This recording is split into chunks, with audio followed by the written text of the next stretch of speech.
Isang mapayapang gabing muli sa inyong lahat. Kayo ay nanonood pa rin ng Bayanihan. Mula sa dating pugad ng mga kinakatakutang New People's Army, kilala ngayon ang lalawigan ng Bohol bilang isa sa mga sikat na tourist destinations hindi lamang sa Pilipinas, kundi maging sa ibang bansa. Alamin natin mula sa isa pang Bayanihan awardee kung paano ngayon tinatamasa ng Bohol ang pag-unlad dahil sa sila'y tinaguriang insurgent-free province. Let's welcome to the program the head of Bohol Social, Economic, and Environment Management Cluster, Ms. Lisa Quiron. Magandang gabi sa iyo, Lisa. Magandang gabi sa iyo, Admiral Mike. Magandang gabi din po sa mga nanonood ng UNTV at sa Bayanihan, yung mga kasambahay natin. Alam mo, Lisa, ang dami ng taong nakapunta sa Bohol at lahat sinasabi nila napakaganda, napakatahimik. Kaya lang sa aming alaala, parang kahapon lamang, napakaraming mga NPA dyan na naghahatik ng lagim, nandyan ang pananakot, nandyan ang hindi na makaalis ng bahay. Paano ninyo na-turn around yan? Ang pinaka-importante, Admiral Mike, ay yung pagtutulungan ng mga tao sa probinsya. Yung pag-converge ng mga ahensya doon sa mga programa, nakasama din ang ating Armed Forces of the Philippines, yung Philippine National Police, pati yung mga national agencies, mga civil society organizations, and kahit yung nasa negosyante, mga sa business sector. Paano natin nakumbinsi na yung armed struggle ng mga ating mga kasama sa bundok ay tama na, ika nga, wala na yung armas at tumulong na at makiisa tayo sa ating gustong mangyari, yung peace and prosperity sa province ng Bohol. Pinaka-importante po, Admiral Mike, is yung leadership ng probinsya.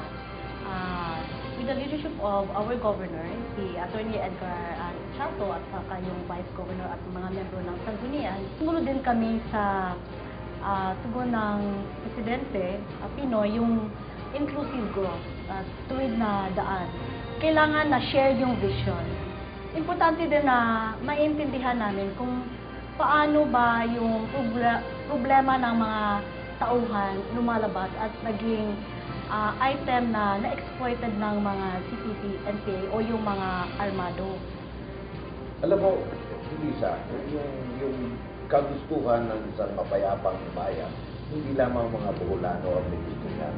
Marami, actually, lahat ng lalawigan gusto yan. Ano ang ginawa niyo na parang isang mekanismo na kung saan nakapagtulungan ng lahat ng sinasabi mo, kailangan lahat alam, kailangan kasama? Meron kaming yung tinatawag na prosperity team. Yung prosperity team ay binubuo ng mga community organizers, yung mga peace and development team members ng Armed Forces of the Philippines, at yung mga police niyo po sa barangay from the Philippine National Police. At sila ay binigyan namin ng training na maging facilitators or community organizers.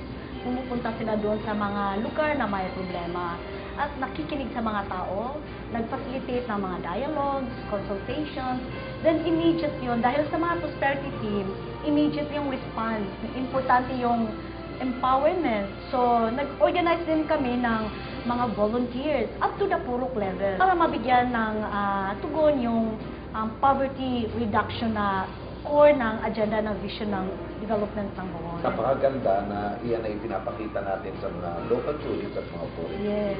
But yung isang economic driver namin is to have balanced agro-industrial development. So, dapat yung agricultural industrialization ay talagang nakakatulong sa kahit yung pinaka-maliit na Mga farmer, yung mga marginal people. Masama lahat sa development, nakikinabang lahat dapat sa development na na-feel ng buong probinsya. Walang uunlad kung ang lugar ay hindi payapa. Yung talagang effort to keep the province peaceful, to keep it a choice destination for investors. So, yung tourism, yung agriculture, yung ICT, ganun. Ang dapat shared ang vision niya. Isa, maraming salamat sa pag-guest mo dito at nadala mo kung anong vision ng Bohol at ito ay vision ng ating buong bansa, di ba? So, tinitignan namin ito as a good example sa amin sa Armed Forces. This is a model at nakikita namin kung ano ang role ng LGU at kung gaano kalakas ito magdala. And we are really inspired to support yung mga local governments na meron talagang determinasyon to really attain peace. So, sa iyong parting words, ano ang masasabi mo sa ating mga kasambahay? Maraming salamat unang-una sa oportunidad na makasama ako dito sa programa ng Bayanihan sa UNTV. Sa ngalan ng mga tauhan sa probinsya ng Bohol, led by our beloved Governor, Attorney Edgar M. Chato, iniimbita ko po kayong bumisita ng Bohol. Ang pinaka magandang resource po ng probinsya ng Bohol, aside sa mga natural tourist destinations niya, ay yung mga tauhan, yung Boholano people. So, you welcome po kayo. Sana makabisita po kayo sa probinsya namin. Lisa, maraming salamat and happy Valentine's Day. You are an inspiration to us and to all our mga kasambahay na nanonood sa atin. Tunay mga kasambahay, nasaludo kami sa bayanihang inyong ginagawa dyan sa Bohol, katuwang ang sandatahang lakas ng Pilipinas. Naniniwala kami na ang inyong mabuting adhikain para sa ating bayan ay lalo pang lalakas kapag tayo ay patuloy sa pagtutulungan, sa pagkakaisa at sa pagsasapuso ng ating pagka-Pilipino. Magbabalik ang bayanihan matapos ang ilang paalala.